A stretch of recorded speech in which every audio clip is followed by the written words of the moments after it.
Kumusta? Mabuti!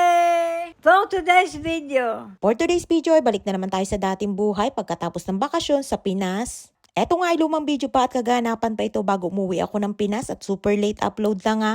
Ilang linggo nga bago umuwi ako ng Pinas ay dinala si Lola sa ospital at napakonfine dahil nagkaroon ng pneumonia. At ng araw na yan nga ay dinalaw si Lola ng kanyang mabait na nurse na si Kaya. Siya yung nurse ni Lola na tumitingin kung mayroong mga sugat si Lola sa kanyang katawan. At nang nasa ospital nga si Lola ay ilang araw siyang nakahiga sa kama at hindi daw siya binabangon para makapaglakad-lakad. Kaya nagkaroon siya tuloy ng sugat sa kanyang hita kung saan siya lagi nakatagilid kapag nakahiga. At kimuro pa. Ay nga't palis na nga si Kaya at may pahabol pa si Nilo siya para daw rufa o doktor si Kaya at natawa nga kami. Benili, kimo akot.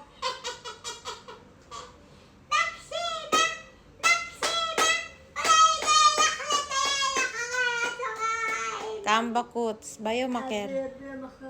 Dumating nga din si Rapi at may kailangan siyang dalhin kay Lola ng mga papeles. At pagpasok niya nga sabi niya sa akin ay napakainit daw sa labas at nakakapagod nga din daw sa dami ng kanyang mga inaasikaso. At pabalik-balik na nga din daw siya papunta dito, papunta doon at galing pa nga siya sa taniman ng orange. At dahil nga Thailander ang kanyang mga tauhan ay nabanggit pa nga niya si Buddha. Buddha. Buddha sa loob. Iluwim sa loob. Buddha sa batay lang. Kaya nako, natatawa. Ay nga tatawa ko dahil sa halip na iluwim ang pagtukoy niya kay God ay naging Buddha na dahil sa mga Thailander ang kanyang mga trabahador. Kaya naman natawa din si Rapi na sabihin ko na ang Buddha ay sa Thailand. Napakabait nga ni Rapi na kahit napapagod at kainitan pa nga ng araw na yan ay tuloy pa din sa pagtulong kay Lola sa mga dapat asikasuhin. At bago siya umalis ay tinanong niya sa akin kung hindi na ba daw kailangan ni Lola ng oxygen. Normali. כמו שלי. Tayo sa Rapi.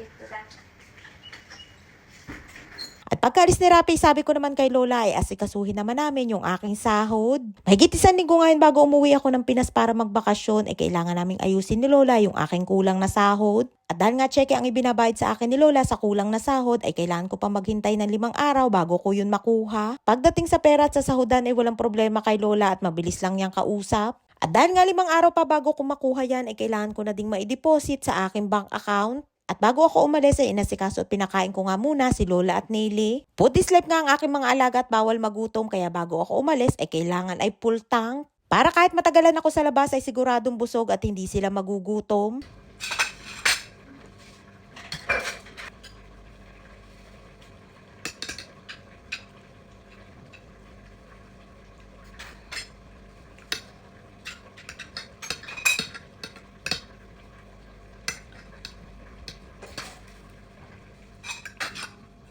Pagkatapos ko nga silang asikasuhin ay nagpaalam na nga din ako na lalabas na at pupunta ako sa post office para ihulog yung aking cheque. At dahil pauwi pa nga lamang ako ng Pinas niyan para magbakasyon ay syempre ay kailangan ng pera na panggastos. Sa panahon nga ngayon sa tulad namin mga OFW ay napakagastos nga na umuwi ng Pinas. Lalo na nga at napakamahal na nga din ngayon ng mga bilihin. Ang isa pa dito sa Israel kung gusto namin magbakasyon ay sariling gastos namin ang pambili ng plane ticket. At plane ticket pa nga lamang ay masakit na sa bulsa kaya yung ibang mga OFW ay mas pinipili na lamang nila na wag munang magbakasyon.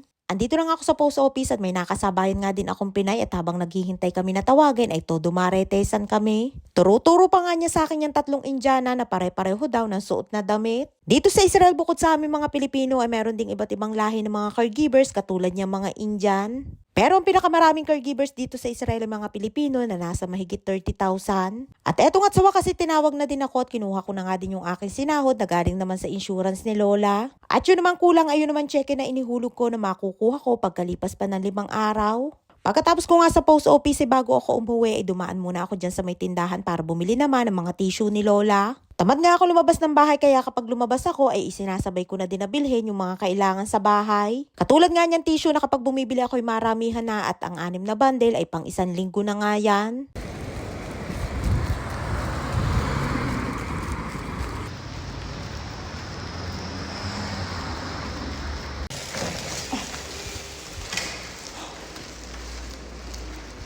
Ay nga't sa dami ng bitbit ay hinihingal na ang person at napakainit nga din ang araw na yan sa labas. Ay siya hanggang dito lamang ating kwento for today's video. Maraming po salamat sa inyong suporta at laging panonood. Mag-ingat po kayo palagi. And please subscribe to my YouTube channel. Please follow and share. Salamat!